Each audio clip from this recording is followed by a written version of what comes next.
Hallo zusammen und herzlich willkommen zu meinem Toyplosion 2 Rückblick.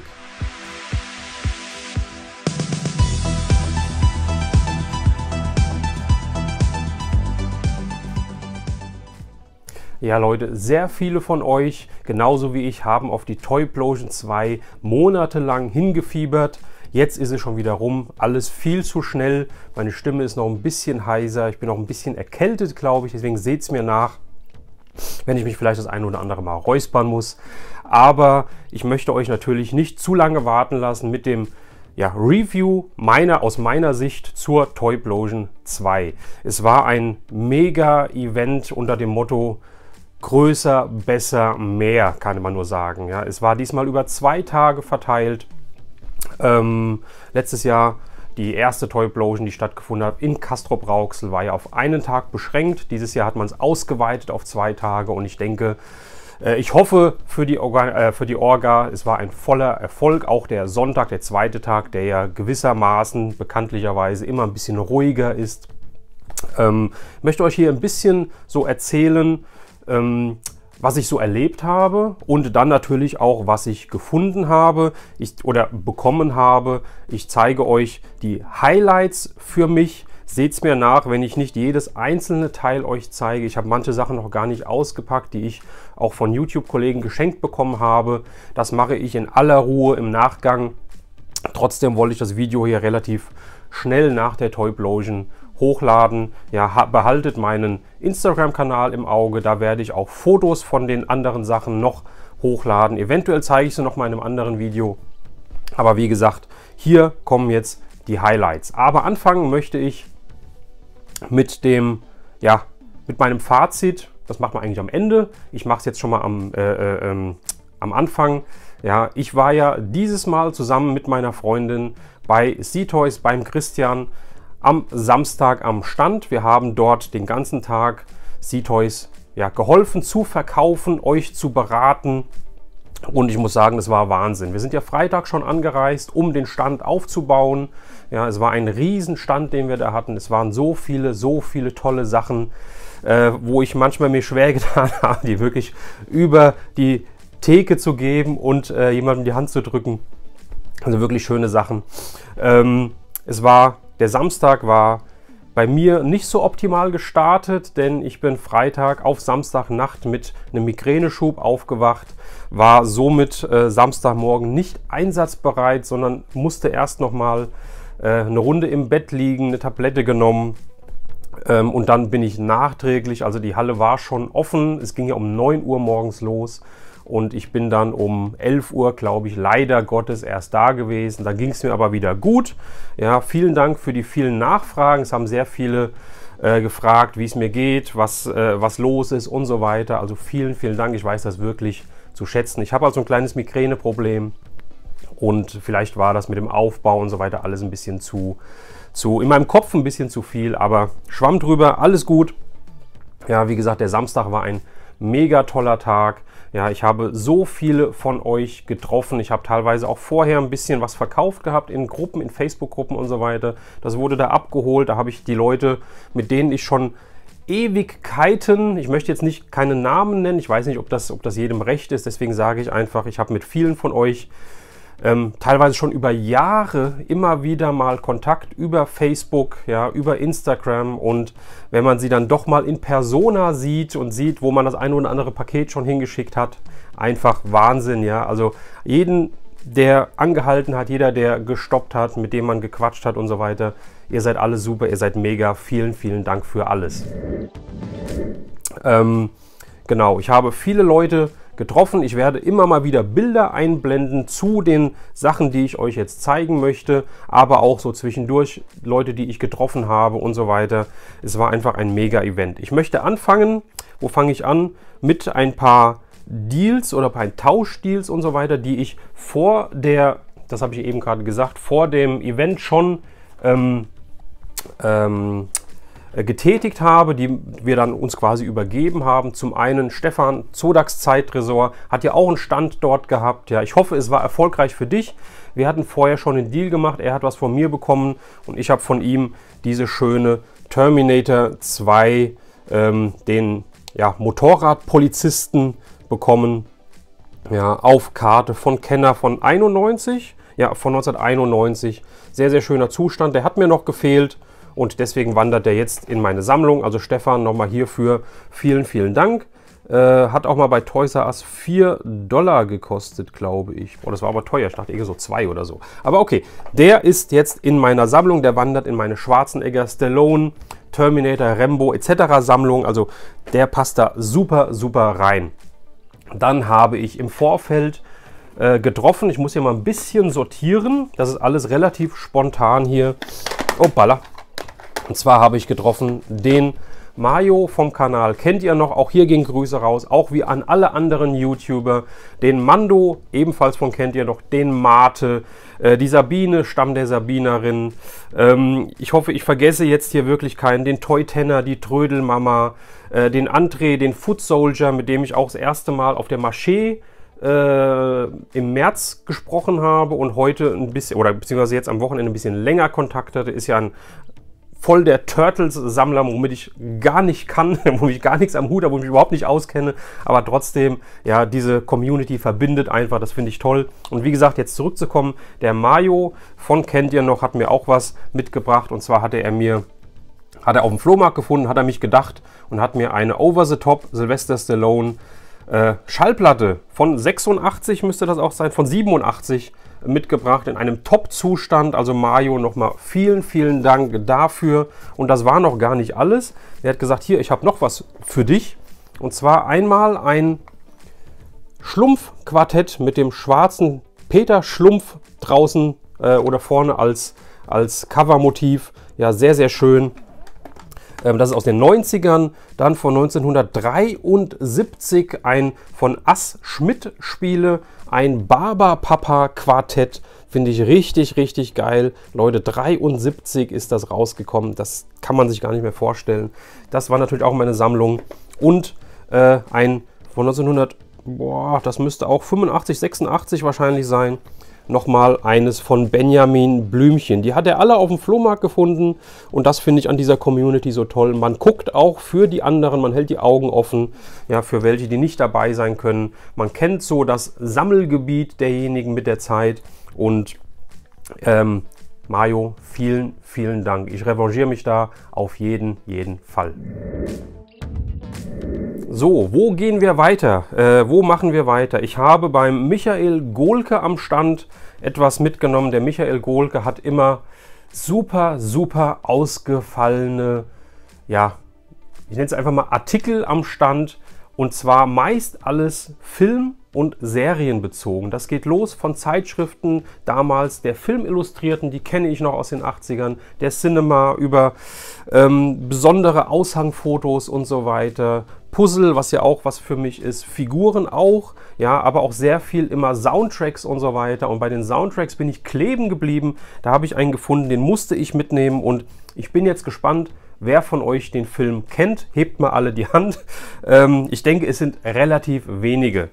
Aber diesen Soundtrack habe ich schon lange gesucht. Der Film ist ein, ich glaube immer noch in Deutschland, ein Only-VHS-Kandidat. Das heißt, den gab es, glaube ich, nie. Ich will jetzt nicht lügen. Ich meine, gefährliches Halbwissen. Auf DVD gab es den, glaube ich, nie. Auf Blu-ray schon gar nicht. Es handelt sich um den Film Space Camp. Das ist der Soundtrack zu Space Camp. Habe ich in Erinnerung zumindest, ein genialer Film und Musik geschrieben. Der einzigartige, legendäre John Williams hat die Musik gemacht. Star Wars, Der Weiße Hai, Indiana Jones, also alles, was mit Steven Spielberg, George Lucas mehr oder weniger zu tun hat. Ja, und hier hat er mal außer der Reihe was gemacht. Space Camp, ein genialer Film um ein paar jungen, nennt jetzt mal Astronauten, ja, die so eine, ja, wie soll ich sagen, so einen Test oder so eine Aufnahmeprüfung und so weiter im Space Camp halt machen. Und natürlich geht auch das eine oder andere schief. Ich habe den Film super in Erinnerung. Ich hoffe, ich komme da irgendwann mal dran auf eine deutsche Version in einem guten Zustand. Sollte den auch jemand vielleicht auf VHS haben und nicht mehr brauchen, sagt mir Bescheid, schreibt mich an, kommentiert das Video. Ja, ich habe ihn noch gar nicht in der Sammlung. Ich habe ihn das letzte Mal wirklich, glaube ich, in den 80ern, Anfang der 90er gesehen. Ja, also ein sehr toller Film. Also Michael, nochmal vielen Dank für diesen tollen Soundtrack. Dann ist mir was ganz Tolles passiert. Der Daniel Weisker vom Los Amigos Team hat mich angesprochen, hat gesagt, komm mal vorbei. Und das habe ich natürlich gemacht. Und er hat mir was übergeben. Und das weiß ich sehr, sehr zu schätzen. Solche, ja, selbstgemachten, in Anführungsstrichen selbstgemachten Sachen. Solche Sachen, die man einfach jemandem gibt und ihm eine Freude machen möchte, finde ich einfach unbezahlbar. Ich habe ein Foto gemacht, ich hoffe, ich blende das Foto ein, ich hoffe, man kann es erkennen, ist etwas schwer zu erkennen. Er hat mir hier diese Karte gegeben. Ja, normalerweise ist es ja so, dass man bei YouTube ab einem gewissen ab einer gewissen Abonnentenzahl von YouTube selbst so einen schönen YouTube-Stand bekommt. Ich glaube, das ist ab 1 Million wirklich. Ja, Abonnenten, das ist in unserer Community wahrscheinlich nicht erreichbar. Ja, dafür ist sie zu klein, zu speziell. Aber er hat mir diese Karte gegeben und ich lese es einfach mal vor. Und zwar heißt es hier der LA YouTube Award. Ja, 1 Million Abonnenten wünschen wir dir. Vielen Dank für deine Unterstützung mit deinem Kanal, das Los Amigos Motu Convention Team. Finde ich richtig, richtig toll. Also Daniel, vielen, vielen Dank. Das behalte ich in Ehren. Das kommt hier in meine Sammlung. Das stelle ich hier aus. Vielen, vielen Dank. Weil wir gerade bei Motu waren, noch etwas, was ich bekommen habe. Und da geht mein Dank raus an die Retrofabrik, an den Frank, an den Mustafa. Auch wieder toll, euch getroffen zu haben. Das Einzige, was ich nicht toll finde, ist, ich glaube, wir haben noch nie zusammen ein Foto gemacht. Ich glaube, das geht immer unter. Ja, nächstes Mal, erinnert mich bitte dran, lasst uns ein Foto machen. Auf jeden Fall, ihr habt ja auch schon angekündigt, ja, ihr habt auf der Toyplosion exklusiv das Motu-Hörspiel Folge 2 schon am Start gehabt, was noch so gar nicht im Handel ist, was jetzt erst später rauskommt. Aber ihr habt es gehabt und natürlich habe ich es mir mitgenommen. Also vielen, vielen Dank nochmal. Die Burg der Zeitlosen ist die Nummer 2. Einmal das Jewel Case, also die Standard-CD-Hülle. Einmal das Mediabook. Leute, könnt ihr schon vorbestellen. Ich weiß nicht genau, wann die Auslieferung ist.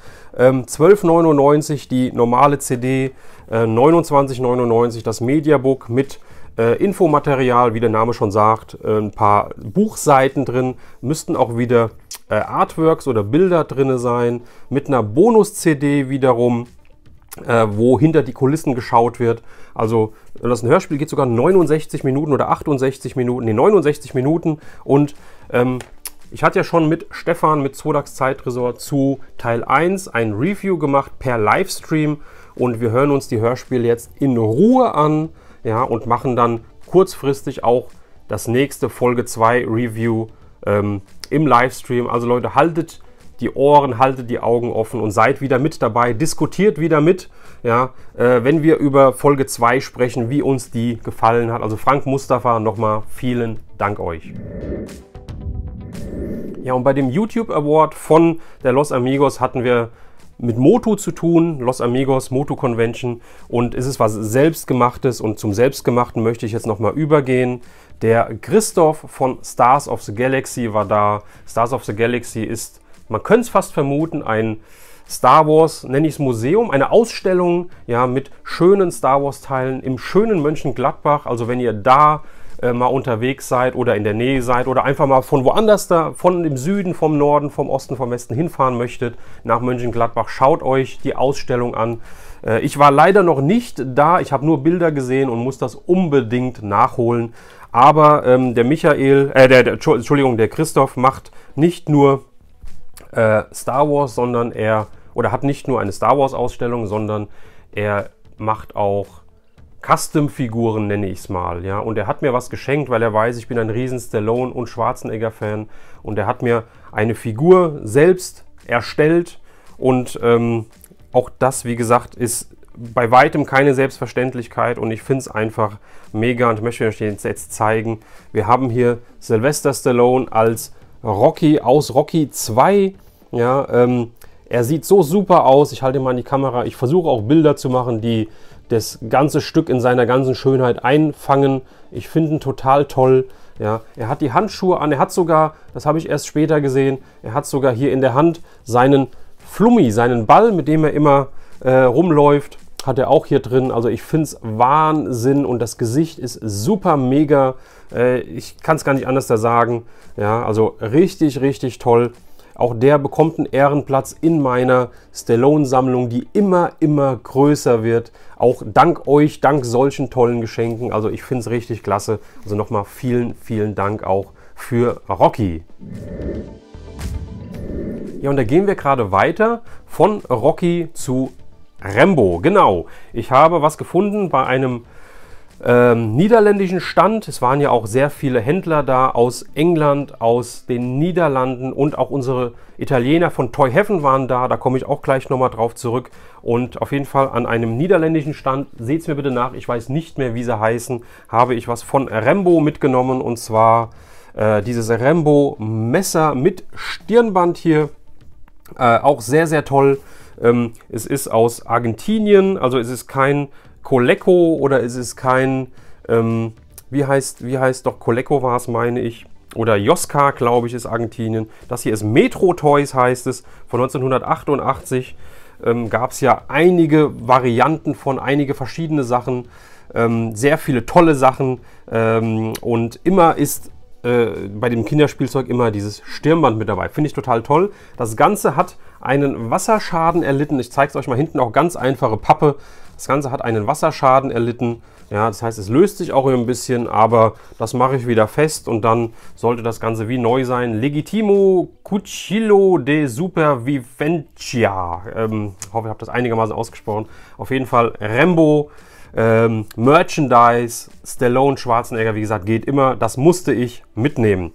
Und wenn wir jetzt hier bei Rambo bleiben und ich habe eben Toy Heaven, den italienischen Stand erwähnt. Die Jungs kommen aus der Nähe von Rom, waren letztes Jahr schon auf der Toyplosion, haben letztes Jahr schon massig Artikel dabei gehabt, die man in Deutschland so selten bis gar nicht sieht. Und auch da habe ich wieder ganz, ganz tolle Gespräche mit den dreien geführt und habe mir nicht nehmen lassen, auch was da zu kaufen. Und zwar einmal eine Bootleg-Figur, eine Rambo-Bootleg-Figur.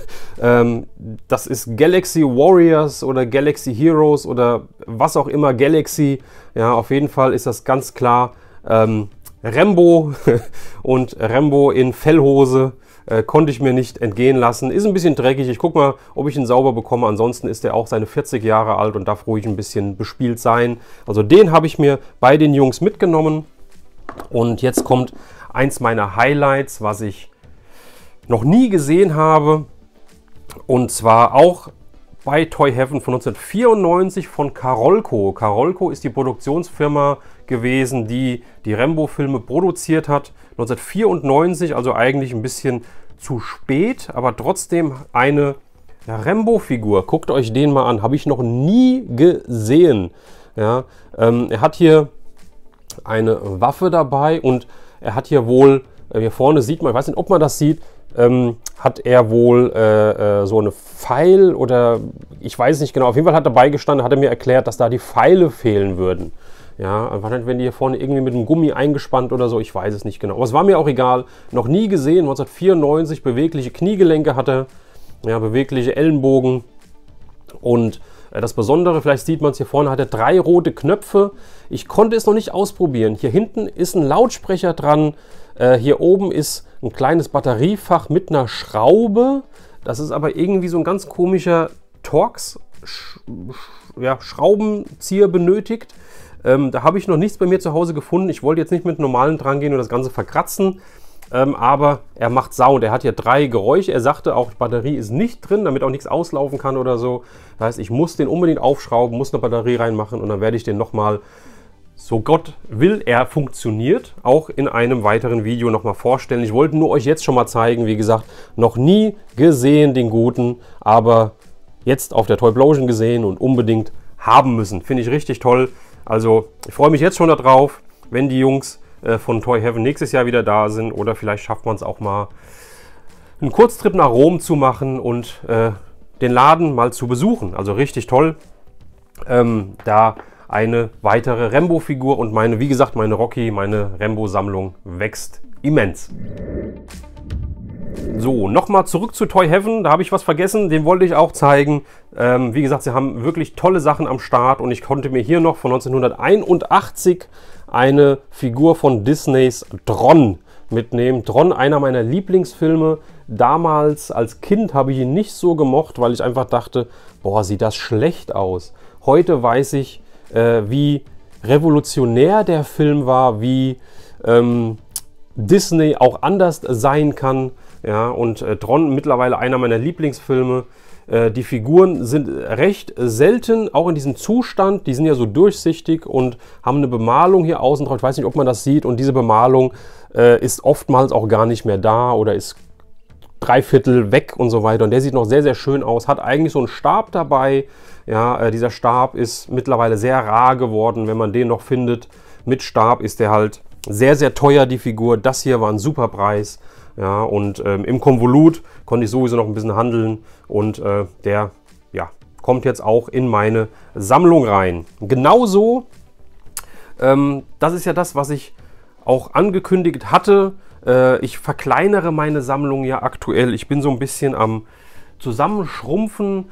Ich möchte hauptsächlich, wie gesagt, auf Stallone und Schwarzenegger Sachen gehen und auf Dinge, wie nenne ich das jetzt mal, die mir wirklich was bedeuten. Ja, ich habe wirklich sehr, sehr viele Sachen gekauft, die letzten Monate, die letzten Jahre, weil ich sie toll gefunden habe, weil sie alt waren, weil sie Vintage waren, weil ich sie vielleicht gar nicht gekannt habe, weil ich sie damals nicht hatte oder damals immer wollte, was auch immer.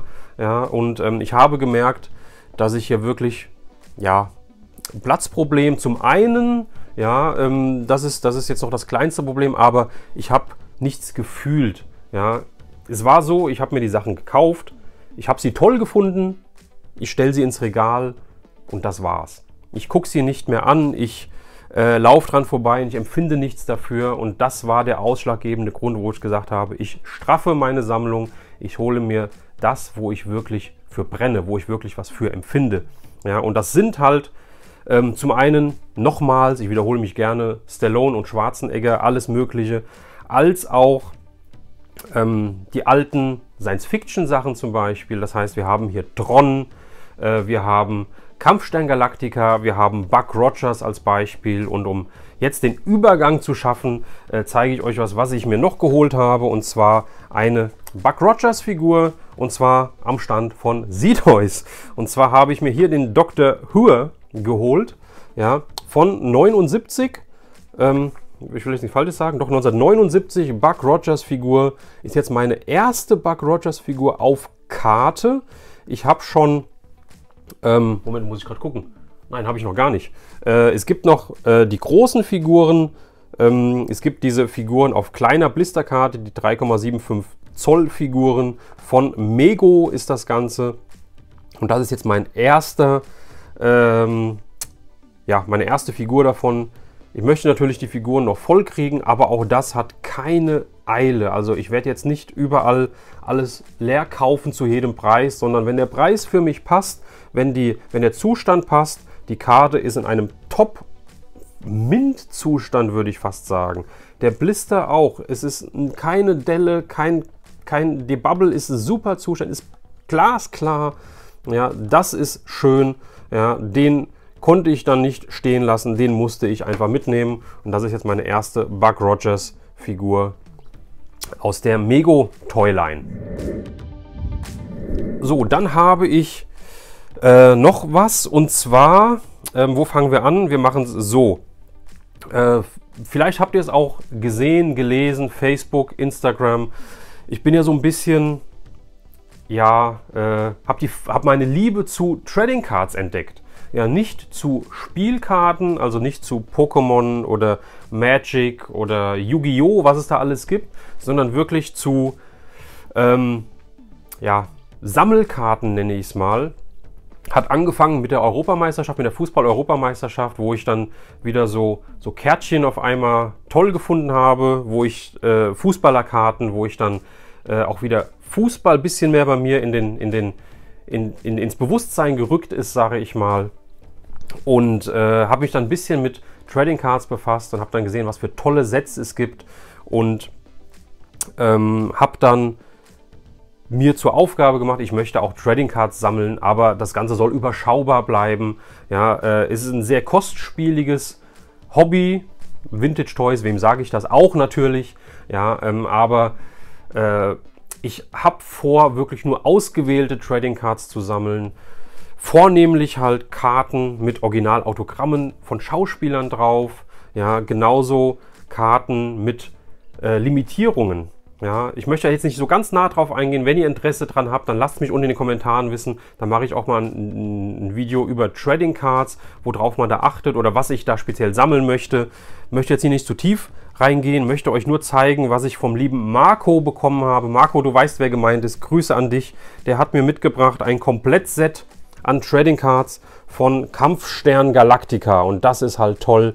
Ja, also komplette Set an Karten zu Kampfstern Galactica, die habe ich bekommen, passt dann auch super in die Sammlung rein, sowohl in mein Vintage Toy Hobby, Kampfstern Galactica, Buck Rogers und in mein Trading Card Hobby. Perfekt. Und an einem anderen Stand habe ich noch Trading Cards gefunden, auch ein Komplettset, ja, und steht sogar noch 5 Euro drauf, konnte ich nicht Nein sagen, von Conan der Barbar, nicht vom Schwarzenegger Conan, aber von dem Comic Conan, und auch da konnte ich für 5 Euro nicht Nein sagen. Wahrscheinlich kostet das Kästchen schon 2 Euro oder sowas halt, ja. Und es ist ein Komplettset, ja, 5 Euro diese Karten. Und dann ein weiterer Deal, den wir im Vorfeld gemacht haben, möchte ich euch auch noch zeigen. Und zwar ein Sealed Box an Monster in My Pocket Trading Cards von 1991. Da sind 36 versiegelte Päckchen mit Trading Cards drin. Das Ganze ist noch zu. Das Ganze bleibt auch erstmal zu. Das kommt so in meine Sammlung rein, ja, in meine Trading Card Sammlung. Und ihr seht schon, es gibt sehr viele Schnitte, sehr viele Gemeinsamkeiten, Trading Cards und Vintage Toys. Und das finde ich halt so toll. Also es ist nicht so, dass ich mein Vintage Toy Hobby jetzt komplett aufgebe und jetzt Trading Cards sammle, weil es komplett was anderes ist. Es ist wirklich, es hat sehr viele Überschneidungen, sieht man hier. Finde ich sehr, sehr toll. Also echt der Wahnsinn. So Leute, und das letzte Stück, was ich euch jetzt zeigen möchte, kommt von den Jungs von GTG, German Toy Creator. Die Figuren, die Merchandise etc. in Acryl packen, ist für die Ewigkeit konservieren, ist mit einem Grading ausstatten, mit einer Bewertung ausstatten, vom Zustand her. Und der Olli hat mir in die Hand gedrückt einen schönen Lufterfrischer von dem Todesstern, weil das ist das Hauptaugenmerk aktuell noch von German Toy Creator. Das heißt Star Wars Vintage Grading. Ja, wenn ihr da graden lassen wollt, kann ich euch nur wärmstens empfehlen. Ja, super Team, super Arbeit. Ich habe mir da einige Sachen auch angeschaut und jetzt kommt's, deswegen kommt das jetzt hier zum Schluss, denn es gibt demnächst noch ein Video, wo ich euch was von German Toy Creator präsentiere, denn ja, jetzt passt auf, ich habe mir tatsächlich was graden lassen und das möchte ich euch zeigen, denn ich komme auch immer mehr in dieses Grading-Thema rein, sage ich mal. Ich möchte mir jetzt nicht Hinz und Kunz graden lassen, sage ich, ja, aber es gibt ein paar Stücke, die würde ich mir sowieso in Acryl packen, um sie zu schützen, ja, und die Jungs machen so eine tolle Arbeit. Und es ist auch nicht wirklich so viel teurer, ganz ehrlich nicht, als wie wenn ich mir jetzt irgendwo ein Case-Maß anfertigen will, das selbst zusammenschrauben muss oder was auch immer, um dann halt meine tolle Figur reinzupacken. Und so habe ich gerade auch eine Bewertung dabei. Ist nicht für jeden was, aber ich möchte euch nur darauf hinweisen, es kommt im nächsten Video, wo ich euch etwas vorstellen möchte. Ja, und ich möchte nur sagen, es ist kein Star Wars. Ja, so viel sei gespoilert, denn die Jungs machen auch Auftragsarbeiten für andere Sachen. Aber da möchte ich jetzt nicht zu viel verraten, also behaltet den Kanal im Auge. German Toy Creator kommt auf jeden Fall demnächst ein Video. Ja Leute, das waren meine Highlights der Mega-Veranstaltung der Toyplosion 2. Ich möchte euch jetzt nochmal im Anschluss einfach noch ein paar Bilder einblenden von den Freunden, von den Bekannten, mit denen ich Fotos habe machen können. Es war wieder viel zu wenig. Ich habe am Samstag eigentlich gar kein Foto, gar kein Bild gemacht, weil wir halt wirklich hinterm Stand bei Seatoys gearbeitet haben. Aber es hat Es war ein Erlebnis, es war Wahnsinn, es hat unheimlich viel Spaß gemacht. Und mit den Eindrücken jetzt am Ende möchte ich euch aus diesem Video entlassen. Hat mich gefreut, dass ihr zugeschaltet habt. Lasst einen Daumen da, wenn euch das Video gefallen hat. Und ansonsten sehen wir uns beim nächsten Video. Macht's gut, euer Retro Raune.